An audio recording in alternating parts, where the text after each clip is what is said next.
y tenemos pues para ello a izquierda y a derecha pues un plantel de lujo. En primer lugar, Antonio Porto, que es secretario general del Círculo de Empresarios. Antonio es doctor en Economía Empresariales, tiene una dilatada trayectoria empresarial, militó como directivo en el Instituto Nacional de Industria, cuando el Instituto Nacional de Industria aglutinaba un porcentaje del PIB industrial español muy notable. Fue durante 11 años presidente de Alstom en España y actualmente es consejero del Banco Europeo de Inversiones, es consejero de GMV, la compañía aeroespacial, y también consejero de Talgo, entre otras ocupaciones pro bono, que ya sería largo de detallar. Y en el caso de Fernando Seco, pues muy conocido. Antonio, por supuesto, es muy conocido y también lo es en este foro más Fernando Seco, vicepresidente ejecutivo de CESUR, además de fundador. Fernando fue un periodista económico de acreditada trayectoria, he visto que no lo has puesto en LinkedIn, pero fuiste jefe de empresa de expansión y la sección de empresa en expansión es el buque insignia del periódico, aparte de delegado en Andalucía, columnista en ABC y en Diario de Sevilla o en los periódicos del Grupo Yoli. Fue director general de la Fundación Antares y ya en ese foro empieza a reorientar su carrera hacia el mundo de la empresa y funda CESUR y aparte pues es consejero en empresas tecnológicas e inversor en startup, con lo cual CESUR y Círculo de Empresarios. Y la primera pregunta, y aludiendo al título que le han puesto a esta mesa, que es la función social de la empresa, el Círculo de Empresarios nació en el año 77 para fomentar la libre empresa y fomentar la función social de la empresa, pero es un concepto, el de la función social de la empresa y del empresario, que como todo está sujeto a evolución, a cambios de percepciones, etcétera. Con lo cual, Antonio, en primer lugar, me gustaría saber hoy, noviembre del año 25, ¿cuál consideras que es tú la función social de la empresa? Nada, en primer lugar, muchas gracias. Muchas gracias por la invitación. Además de todas esas cosas, soy sevillano, aunque estoy en la diáspora. Y entonces, bueno, pues particularmente en el Círculo de Empresarios, a partir del año que viene vamos a estar muy interesados en introducir un debate social sobre el papel que juegan los empresarios y la empresa en las sociedades. Resumiendo, en los últimos 55 años ha habido dos grandes versiones y, como suele pasar a veces en los debates públicos, pues finalmente hay una especie de síntesis. ¿Cuáles son los dos polos de esos análisis de qué papel juega la empresa y el empresario en la sociedad? Pues uno es de un señor muy conocido, de nombre Milton y de apellido Friedman, que publicó en New York Times un artículo en el cual establecía que la misión de la empresa pues era la de maximizar el beneficio, como decía la ciencia económica, y que de todo lo demás, como antes ha señalado el profesor Íñiguez, se ocupaba aquello que Adam Smith llamaba la mano invisible y que permitía un efecto de generar felicidad y prosperidad en las sociedades. A partir de los años 80, que es cuando se empieza a incubar en las universidades americanas todo esto que dio lugar posteriormente al fenómeno woke, que ahora está un poquito ya más en declive, afortunadamente, ¿vale?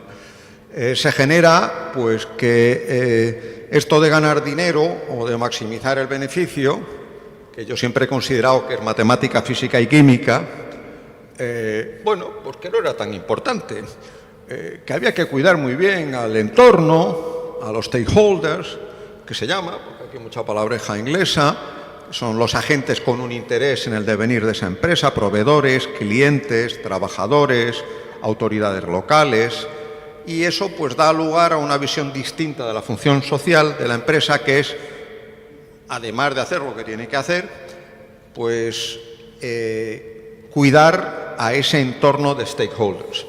Eso se da no solamente a nivel, si se quiere, de economistas, se da también a nivel, pues, de gente de management, como Michael Porter, que en su famoso libro de la ventaja competitiva, pues describe precisamente el mismo entorno. Un extremo. Friedman, aunque publicó esto en New York Times, era purita escuela de Chicago. La escuela de Chicago ha destacado no solo en temas económicos, hay mucho debate en este tema entre juristas y economistas, es un diálogo siempre muy difícil, pero claro, en Chicago también salieron frases como que las empresas son islas de dictaduras en las democracias, que casa poco con el tema de los stakeholders. ¿Hacia dónde ha ido la cosa? Pues siempre el mundo anglosajón tiene una cierta primacía en los temas de pensamiento desde hace tiempo, y en concreto, pues un señor que se llama Colin Mayer, que es británico, a petición de la Academia Británica, la British Academy, bueno, pues ha iniciado una línea de síntesis de las dos cosas. Es algo así como del año 21, del año 22. Es alguien que ha colaborado bastante con el Instituto de la Empresa Familiar, Colin Mayer, y dice, bueno, la posición de Colin Mayer es un tanto ecléctica entre las dos, porque sí otorga relevancia al hecho de que la empresa tiene que ganar dinero, que sí, que tiene que cuidar a los stakeholders, pero fundamentalmente, en lugar de hacer un relato muy prolijo del llevarse bien con el entorno, pues te puedes llevar bien con el entorno, pero como no hagas dinero, evidentemente, pues todos sabemos lo que le pasa a una empresa, ¿no? Pues viene a decir que la función social es no hacer rentable nada que vaya ni contra las personas ni contra el planeta. Puede sonar un tanto grandilocuente, pero en definitiva es un cierto reequilibrio entre las dos cosas. Por supuesto, en el continente siempre vamos detrás. En el Reino Unido se revisó el Código Mercantil.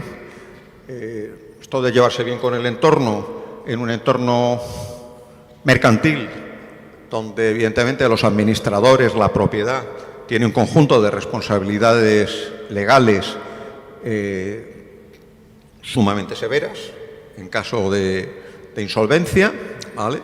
Pues ha conducido pues, a que aquí en Europa pues, este tipo de escuelas anglosajonas nunca han pegado bien ni con el pensamiento alemán ni con el pensamiento francés.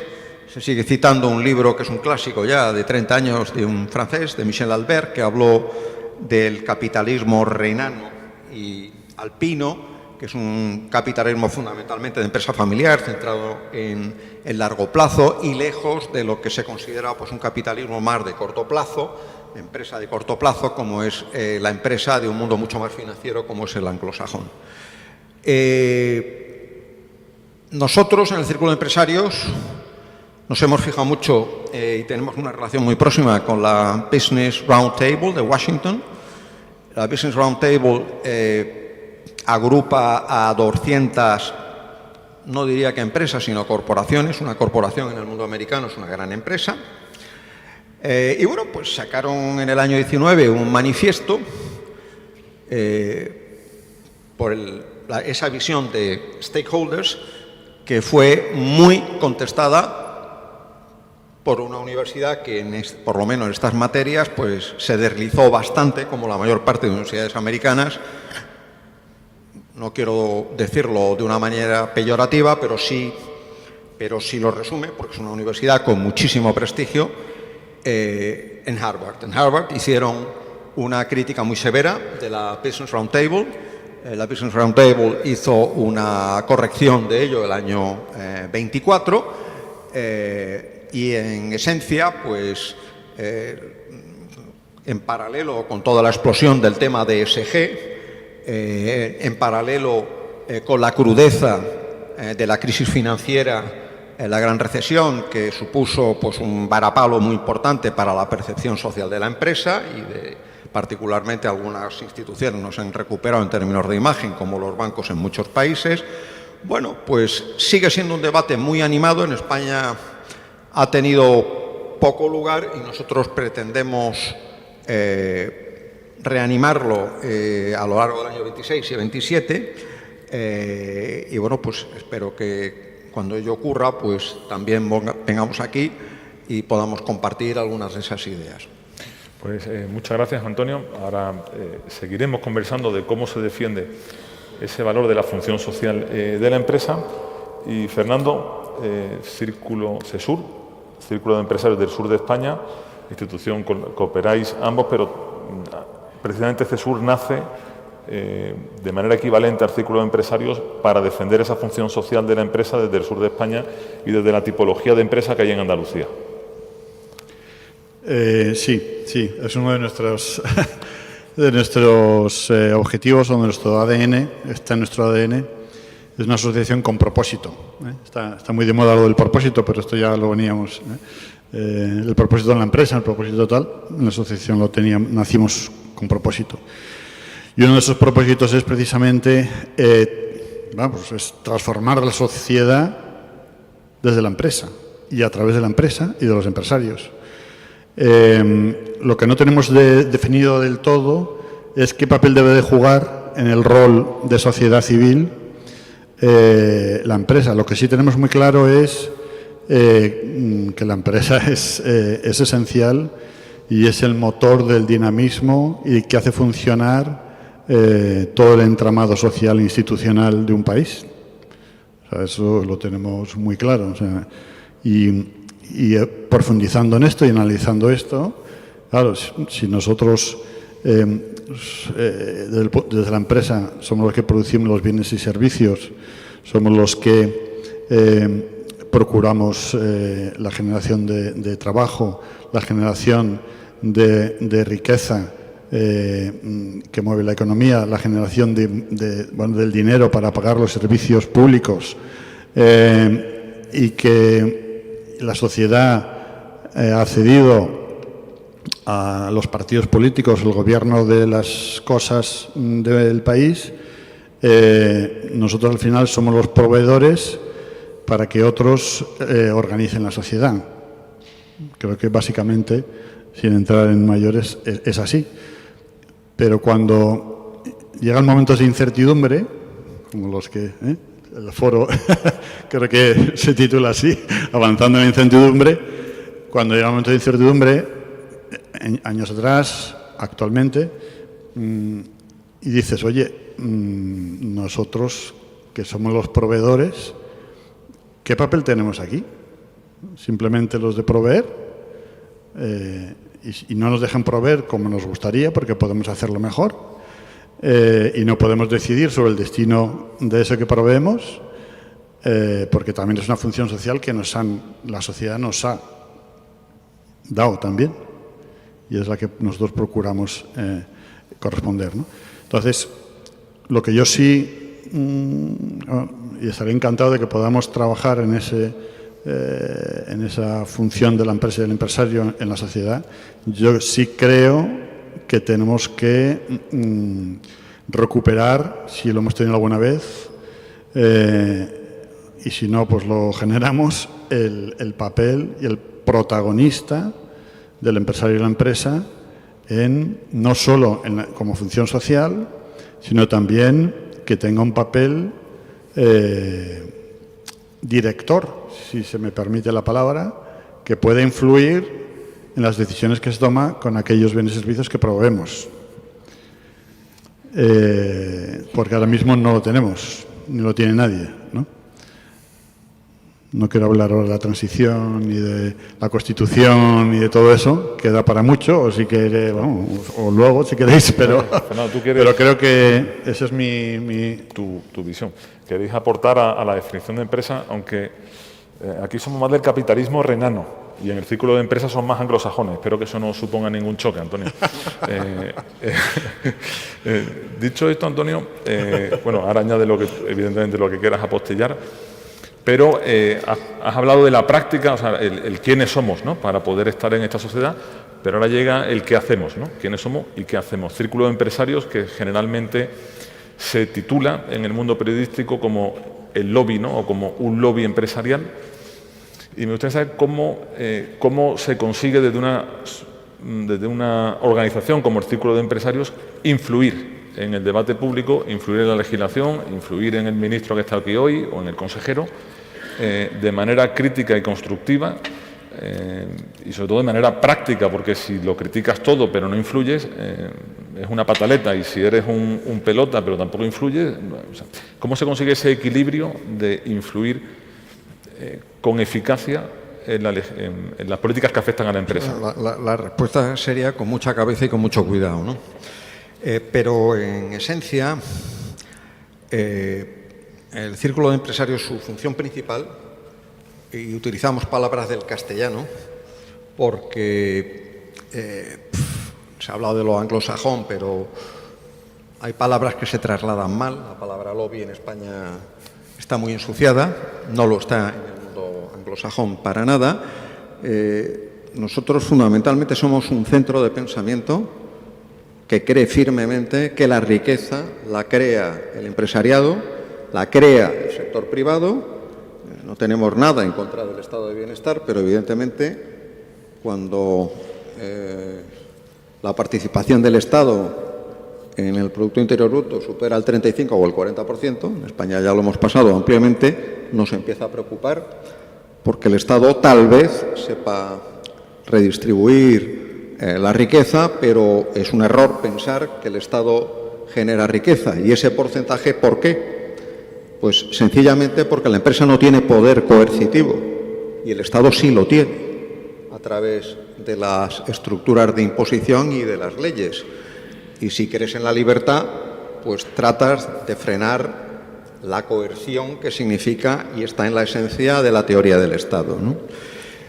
¿Qué es un centro de pensamiento? Los centros de pensamiento, los think tanks, que también está bastante devaluado la traducción inglesa en España, es una invención anglosajona. En alemán se llaman completamente distintos, se llaman Denkfabrik, se llama fábrica de pensamiento, ¿vale? Son mucho más fabriles, más industriales. Un centro de pensamiento está muy estudiado por los universitarios, la academia, y son dos cosas, es I más I, idea más impacto. Tan importante es tener una buena idea como tener una buena estrategia de impacto, y es que esa idea cale, influya, como lo quieras llamar, en los que tienen que ser receptores, no únicamente los gobiernos. Nosotros, como centro de pensamiento, porque no somos una patronal, nosotros como centro de pensamiento, nuestro objetivo, aparte de ese valor general, no es el de ningún sector en particular. Para eso hay asociaciones sectoriales. No tenemos ninguna voluntad de diálogo, y lo que sí pensamos y defendemos es que a través de nuestro ideario se impacte el bienestar de la sociedad. De hecho, nuestro eslogan, nuestro pensamiento es ideas para el crecimiento. Evidentemente, ¿cómo se influye? Pues por muy buena estrategia de impacto que tengas, que es muy importante, ¿vale? Como la idea no sea buena, como la idea sea repetitiva, como la idea sea un fiasco, pues no tienes. Entonces, en ese sentido, sí dedicamos mucho a escuchar y a elegir el momento en el que decimos algo. Y luego, pues tratamos de deslizar un mensaje lejos del sensacionalismo del día, en este mundo de las narrativas, los relatos, las fábricas de opinión gubernamentales, los equipos de opinión sincronizados o asíncronos, me da exactamente igual. Tratamos de que sea una idea que no tenga una tasa de siniestralidad muy a corto plazo. Pongo un ejemplo. Nosotros hemos criticado el hecho de las prórrogas presupuestarias recientemente, ¿vale? Vamos camino de la tercera prórroga presupuestaria, pero llevamos dos. ¿Qué dijimos cuando la segunda prórroga presupuestaria? Oye, una se puede entender, pero dos es una mala señal. Entonces, ahora, pues, el copyright nos da exactamente igual, pero muchas veces, con las herramientas que se ha dicho, tratamos de detectar dónde van esas ideas, porque tienen que ser muy sintéticas, porque hay inflación de ideas, y la hemos encontrado en muchos sitios. Y eso sí nos causa satisfacción. Paro ahí, si quieres. Sí, no, pero habéis generado impacto, porque María Jesús Montero ha dicho que va a hacer que el presupuesto ya este año sale. Ya. O sea, que el impacto está ahí. O eso dicen. Fernando, pues te traslado eso, sí, tu visión, ¿no?, desde CESUR. Yo creo que también por territorio, yo creo, evidentemente coincido con todo lo que dice Antonio, pero aquí tenemos un compromiso que es igual distinto, ¿no? A ver, nosotros nos definimos como un think tank y un action tank. Digamos que es un think tank práctico, ¿vale? O sea, las buenas ideas, trasladarlas a cómo ponerlas en práctica e intentar que se pongan en práctica. Entre otras razones, porque, como decía Curro en su exposición de esta mañana, en Andalucía y Extremadura estamos al final de la tabla en prácticamente todos los parámetros. Por tanto, tenemos un recorrido enorme por delante para ir escalando, bueno, pues etapas de crecimiento en PIB, renta per cápita, en inversión en I+D, en creación de empleo, en tantos parámetros que, bueno, en todos. Entonces, es como nuestra obligación de decir, oye, no, nosotros nos tenemos que empeñar, nos tenemos que arremangar y tenemos que sacar adelante proyectos. Entonces, para eso tenemos las 10 comisiones de trabajo, casi todas son en verticales, pero donde vemos, oye, ¿dónde queremos estar dentro de 10 años, o dentro de 15 años, o 20 años? ¿Qué tenemos que hacer para mejorar este sector para que la empresa crezca más, se multiplique, facilitar el trabajo de la empresa y a través de la empresa, bueno, pues fijar la población en los sitios, que haya más trabajo, que se pague mejor, etcétera, etcétera, ¿no? Entonces, es un proceso de crecimiento y al mismo tiempo de crecimiento de transformación de la sociedad en la que estamos, ¿vale? Entonces, con esos trabajos que hacemos en esas comisiones, con informes muy concretos y muy prácticos, nosotros lo planteamos a las administraciones y decimos, mira, hemos estudiado este asunto, no solo nosotros, sino también pues con la Universidad X y la otra, hacemos trabajo que sea mixto, ¿vale?, para que no sea ni muy teórico ni muy práctico, sino que haya un encaje cierto, ¿no? Y como no pedimos nada a la Administración,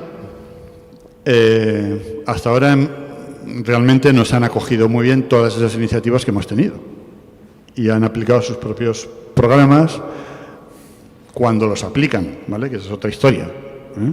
O sea, nosotros hasta las puertas del infierno llegamos, pero más allá no nos gustaría porque igual nos abrasamos, ¿vale? Entonces, o sea, eso es lo que hacemos ante las administraciones y es nuestro empeño y nuestro trabajo, ¿no?, que puedan asimilar todo el trabajo y el esfuerzo que hacemos en favor de la mejora de la sociedad y del bien común, ¿no? Bien, pues muchas gracias, Fernando. Yo voy a hacer una pregunta a cada uno y abro el debate al auditorio, ¿no?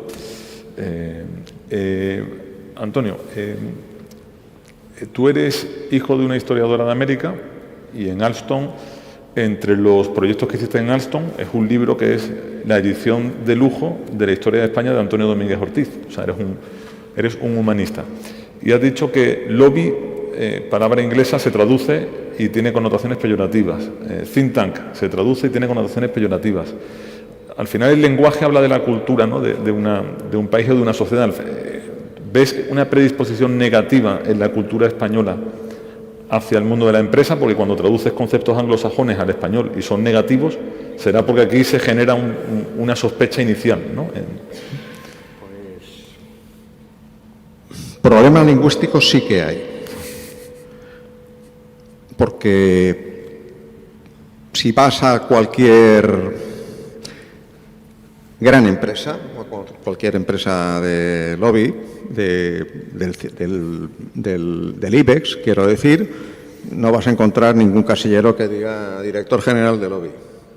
tendrás director general de Relaciones Institucionales, tendrás director general de Asuntos Públicos, pero la palabra más fina, curiosamente, no existe en castellano, y que es la que eligen más de una empresa del IBEX para el trasiego de sus ideas, para su negocio frente a las autoridades, que en inglés se llama advocacy, que todos sabemos que en castellano abogar por algo todo el mundo lo entiende, pero no tenemos un sustantivo. Primer problema. El segundo es que en este país, a diferencia de otros, el papel de la contribución de ideas para la sociedad del empresario no está a la altura de otros países. La ley del año 84 de la Administración Pública cavó una trinchera muy profunda entre el mundo académico y el mundo privado, esto de las incompatibilidades que se hicieron, etcétera, etcétera, ¿no? Y entonces en España hay mucha verdad que se apuntala por los responsables de la información con el dato del académico. Y los que vivimos la economía, no los que estudiamos la economía, y que en inglés tienen una palabra que no existe en español, que se llaman practitioners. El pensamiento de los practitioners en España no está donde tendría que estar en otros sitios. Y si sigo hablando solo del español, no miren lo que significa empresario para la Real Academia de la Lengua, porque alguno que está aquí se podría deprimir. Entonces, evidentemente, somos un país que por las razones que sea, pues en ese sentido todavía tenemos un camino por andar. La elaboración, nosotros en términos de influir también te puedo decir que tenemos una relación para la dignificación de la función empresarial con la Casa Real, somos los líderes del programa Premio Reino de España a la Trayectoria Empresarial, que este año será la 10ª edición, la última fue lamentablemente para Isaac Andic. Hace 40 años, porque vamos a cumplir 50, tenemos un programa de colaboración social con el Congreso y en el Senado que llamamos Programa Empresas Parlamentarios, que permite el conocimiento mutuo de cómo se legisla y cómo funciona una empresa a través de cursos de experiencia empresarial. Y bueno, pues en general, uno de los temas también de influir es presumir poco. Porque el que manda, si se hace público que has influido, la siguiente ya te escucha menos. Entonces, como te decía al principio, es un tema de hacerlo con cabeza y con cuidado. Magnífico, pues gracias, Antonio. Fernando, ahora vamos a tener una mesa que se llama Cambio, Innovación en la Empresa Andaluza. ¿Cómo influye una asociación de empresarios o una coalición de empresarios en fomentar colectivamente el cambio? Porque individualmente las empresas lo pueden hacer y no sé si generando sinergias se puede acelerar ese proceso. Y una vez que responda, cualquiera que quiera dirigirse a Antonio y a Fernando, pues el turno de preguntas está abierto. Bueno, en nuestro caso pensamos que era positivo complicarnos la vida. Yo creo que en otras asociaciones empresariales de nuestra tipología creo que no lo tienen, que es un centro de innovación abierta, que era nuestra manera de poner en práctica lo que decimos y predicamos, que oye, hay que innovar, hay que progresar, hay que bueno, ¿cómo lo hacemos? Entonces nosotros, oye, tenemos casi 250 empresas asociadas,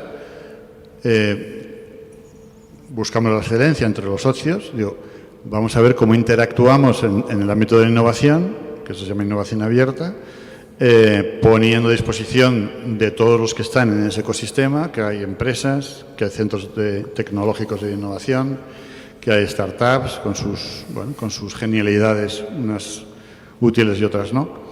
Bueno, vamos a ver cómo aprovechamos y cómo, sobre todo, convertimos las empresas, no en que hagan innovación, sino que se conviertan en una auténtica empresa de innovación, toda la organización, pensando en eso, ¿no? Bueno, y tenemos ese centro de innovación que se llama Generasur, en el que está muy implicado, por cierto, la empresa de Javier, Atlantic. Y entonces es nuestra manera de poner en práctica eso. Aparte de predicarlo, con el ejemplo tenemos. Entonces, bueno, vamos también, cada comisión también dice, oye, pues ahí está, que está el presidente de la Comisión de Tecnología, oye, pues ¿cómo podemos aplicar la IA a la empresa y qué es realmente útil y qué es realmente medible y qué es realmente rentable? Pues de ahí salen actividades y jornadas, como una que tuvimos hace poco sobre este tema precisamente, súper práctica, ¿no? Entonces, bueno, vamos ahí aportando, poquito a poco, ¿no? Entonces, esa es nuestra labor en este ámbito. Pues muchas gracias. Si alguien quiere dirigirse a los ponentes. Yo tenía un poco, porque me he incorporado a esta mesa a última hora y me dijeron secretario general. Y a mí ese es un cargo que siempre te transmite algo gris, de alguien que está en la sala de máquinas haciendo cosas. Razón, a mí no me gusta. El título es una cosa que viene. El título de secretario general, aparte que suena de Naciones Unidas, yo siempre digo la broma de que soy más secretario que general, ¿vale? Pues general más que hay uno, normalmente, en este tipo de organizaciones. Y aquí tengo algún coronel en la mesa, en la junta directiva, que es mi amigo Javier Targueta, ¿vale? Sí, pero esto es alguien que ejecuta, ¿no? O sea, no piensa, ejecuta, el secretario general de una organización empresarial. Y en tu caso, que es todo lo contrario a lo que uno puede tener en su ideario de un secretario general de la organización. A mí, Antonio, cuando nosotros nacimos me aborrecía ese nombre, porque también en los sindicatos hay secretarios generales. También Pepe Álvarez, secretario bueno, también en el gobierno y tal, y en todos sitios, ¿no? No, y en las patronales empieza un empresario con un secretario general y al final el secretario general asalta. Tiene una razón histórica. En los años 60 y 70, yo soy técnico comercial del Ministerio del Estado. Y hay otro gremio, otra tribu administrativa, son los abogados del Estado, que inventaron este nombre en las empresas públicas a las que iban y pusieron el nombre de secretario general. Se ha quedado. Tengo colegas del gremio que se llaman directores generales. Bueno, Fernando es fundador y vicepresidente. Pero bueno, hay tradiciones que no existe esa palabra en andaluz, que mejor no me niallo. Yo simplemente cuando el título, para mí, yo soy una persona de sala de máquinas, eso te lo aseguro, ¿vale? Entonces, pues bueno, pues simplemente me he inventado la coletilla esa, porque efectivamente no estoy en Naciones Unidas, ni en UGT, ni en Comisiones Obreras. Y Antonio, me gustaría, porque tú te calificas de expatriado, sí, pero eres sevillano del edificio Elcano, sí, junto al río Guadalquivir. Colegio Alemán, Instituto Fernando Herrera.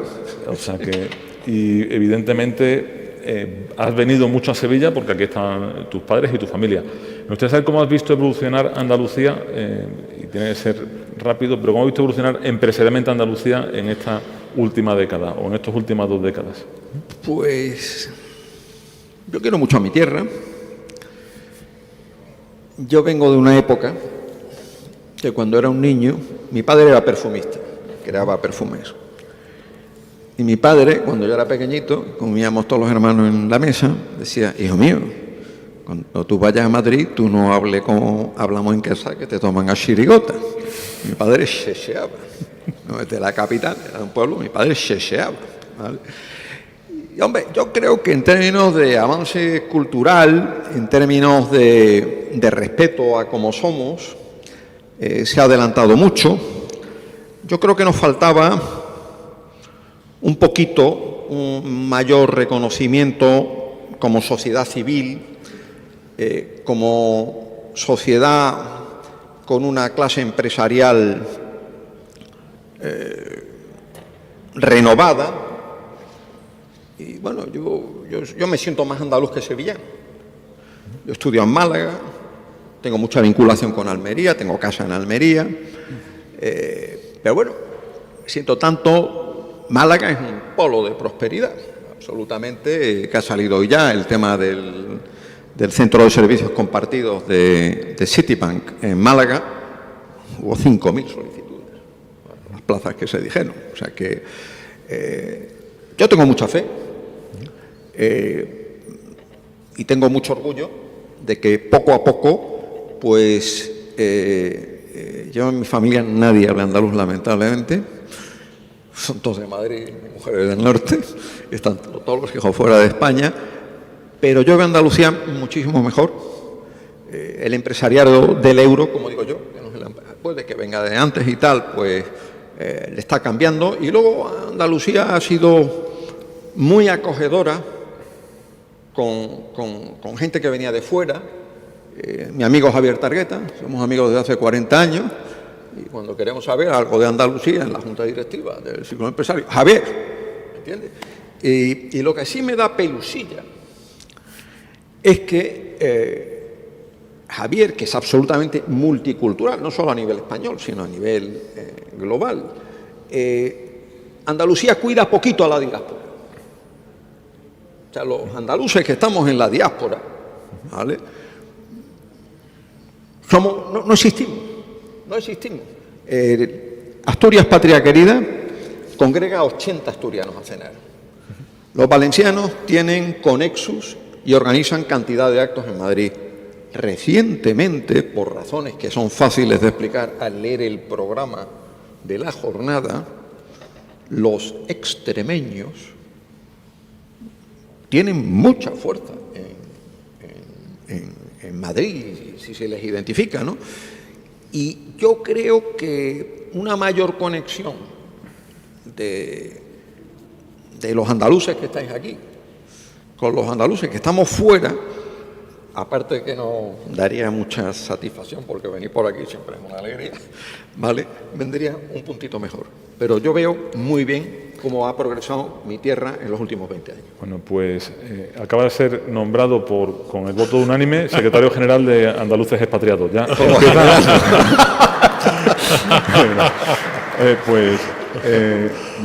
Son las 6:05. Si quisiésemos cumplir el programa, tendríamos que ¿Alguna pregunta? Si hay alguna pregunta del público, alguna inquietud. Y ya finalizamos. Ignacio. Yo voy a tener que hacer un comercial porque hay una empresa que no ha dicho que estoy. Una pregunta que me gustaría hacer a los dos, y es ¿dónde queda la filantropía?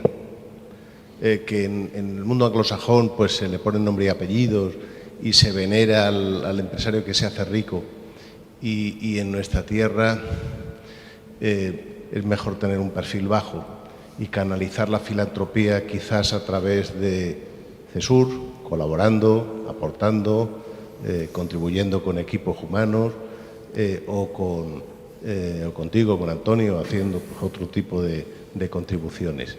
¿Dónde queda la filantropía y qué futuro le veis en Andalucía?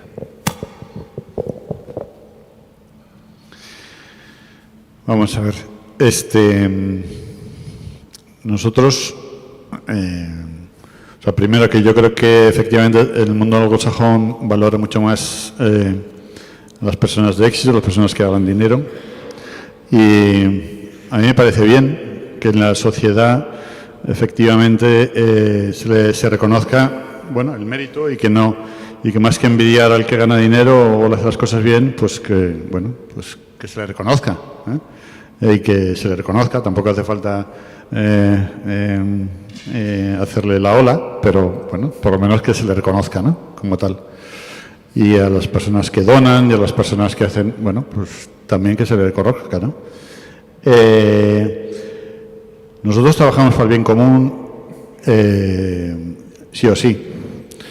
Entonces, yo creo que también depende un poco yo creo que también las empresas, de alguna manera, también ceden un poquito a la asociación, la que sea, esa parte de bien común, ¿vale? ¿Para qué? Pues precisamente pues para hacer este tipo de cosas, porque La empresa tiene que dedicarse a lo que se dedica a full, o por lo menos tener eso en la cabeza, ¿no? Luego puede hacer otras cosas, evidentemente, y cada uno es libre de hacer lo que quiera, ¿no? Pero sí que es verdad que desde una asociación con los principios e ideas muy claras se pueden hacer muchas cosas, puede dar mayor visibilidad. Y luego hay una cosa que no hemos comentado y que yo se la oí, pero me quedé hace años, a Andrés Endagorta, que fue presidente del Instituto de Empresa Familiar, presidente de SENER, presidente del Círculo de Empresarios Vascos, dijo, porque le pregunté por el Círculo de Empresarios, me dijo, nosotros nos consideramos ahí como el muro último, infranqueable de la sociedad, frente a todo lo que pueda, ¿vale? O sea, es la última, estamos en la frontera, pero aquí no pasarán, se decía hace unos años, ¿no? Bueno, pues, entonces, eso hay que creérselo, porque puede suceder. Y a partir de ahí lo que hay que hacer es crecer y es coger ese papel que decíamos al principio, ¿no? El papel protagonista de la empresa del empresario tiene que ser mucho mayor y tiene que tener una capacidad, para mí, de decisión mayor de la que tiene ahora. Muy brevemente, la filantropía en España no está muy reconocida, ni socialmente ni legalmente.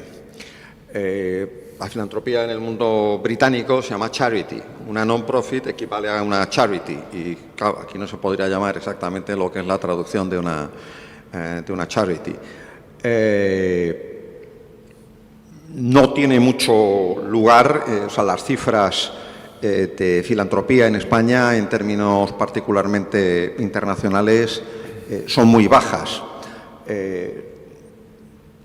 Organizaciones que se pueden dedicar a la filantropía, como las fundaciones o como las asociaciones privadas sin fines de lucro, esta última es la fórmula legal del Círculo de Empresarios, son sospechosas desde el punto de vista fiscal.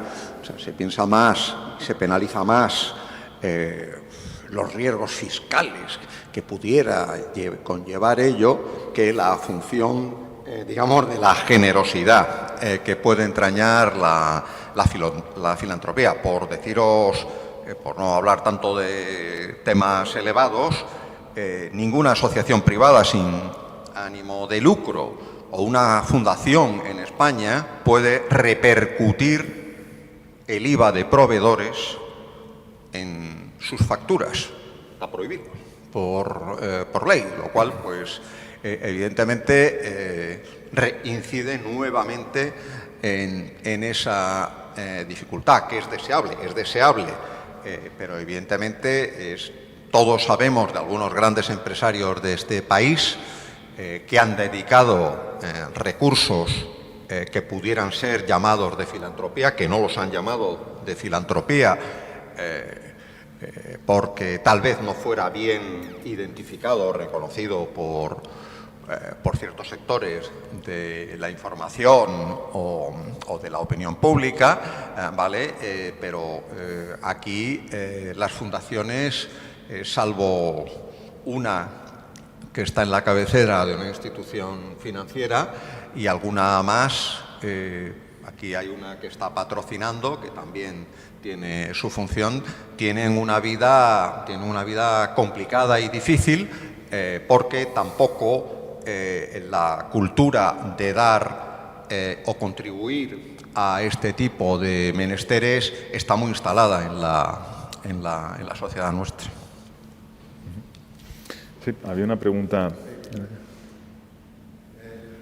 No sé si se escucha ahora. Voy a hacer una pregunta, pero no tanto para que responda ahora, sino para que el café podamos hablarlo. A ver, nosotros el Observatorio, igual que CESUR o igual que el Círculo de Empresarios, somos asociaciones de la sociedad civil.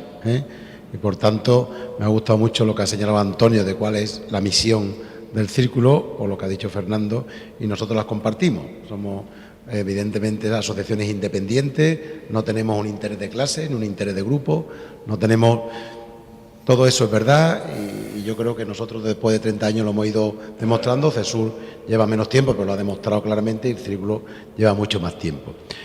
Pero en esta sociedad tan polarizada como estamos, en esta sociedad tan polarizada,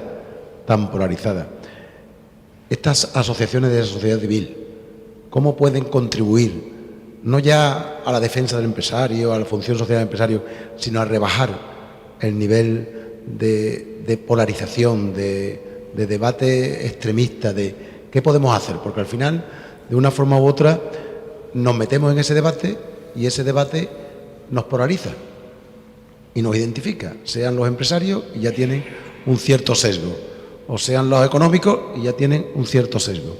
Es decir, ¿qué podemos hacer nosotros, que en principio no tenemos más interés que un debate sosegado, comprender, entender, en ese momento donde muchísima gente no quiere hacer eso, sino simplemente basarte en tus ideas y ya está? Es decir, no es tanto para que respondáis, sino como una reflexión.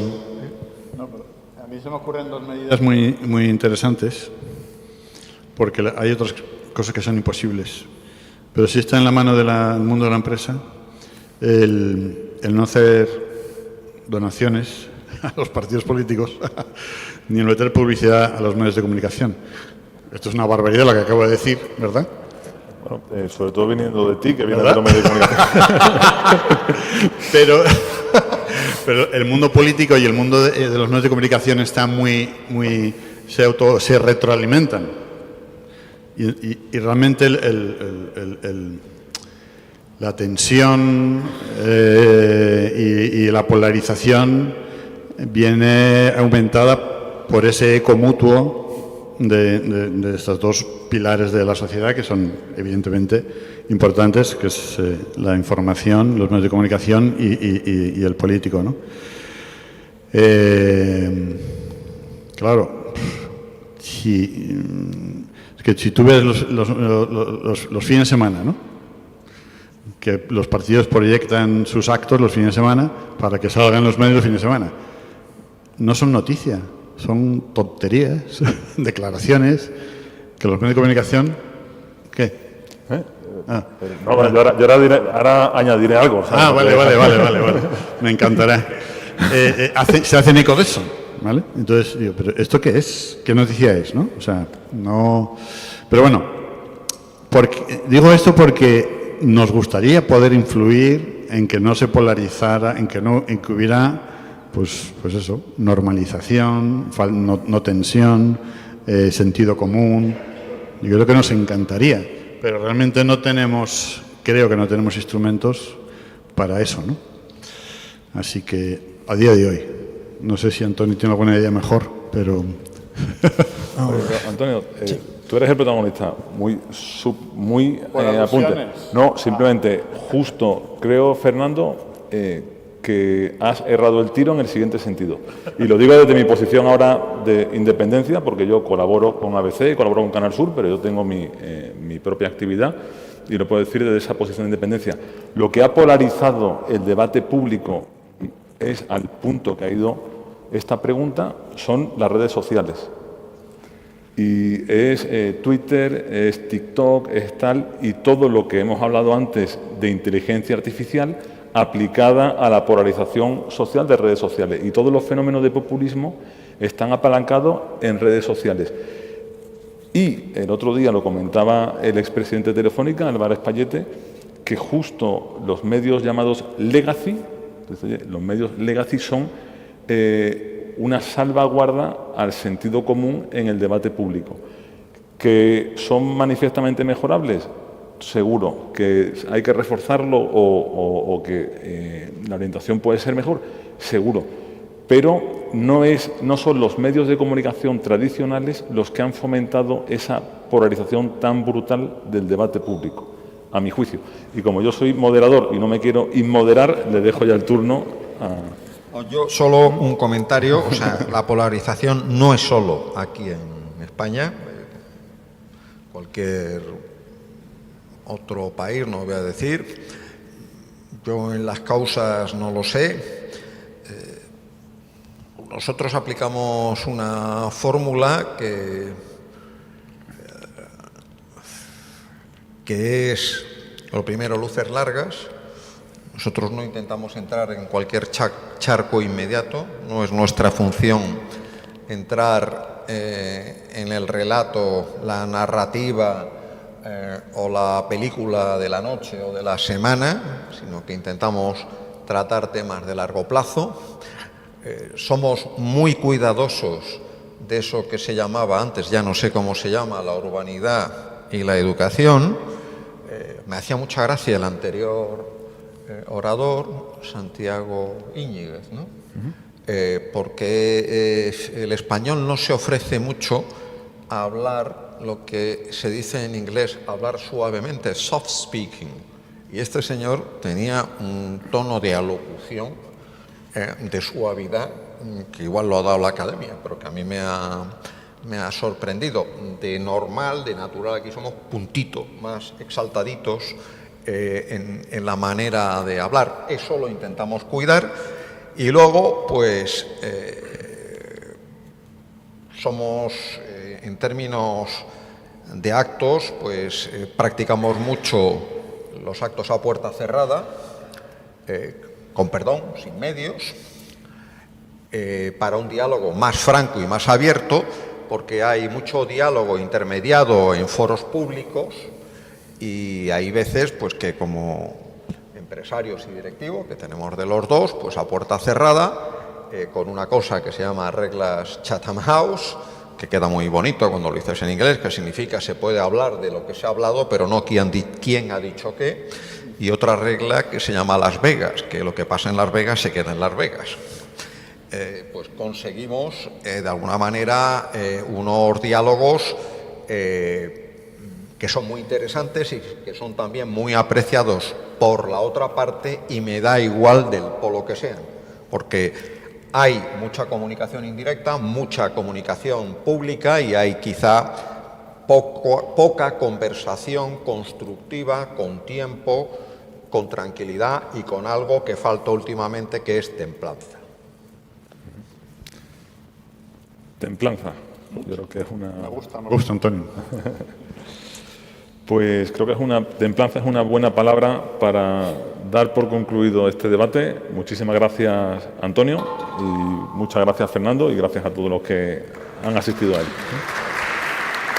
Un placer,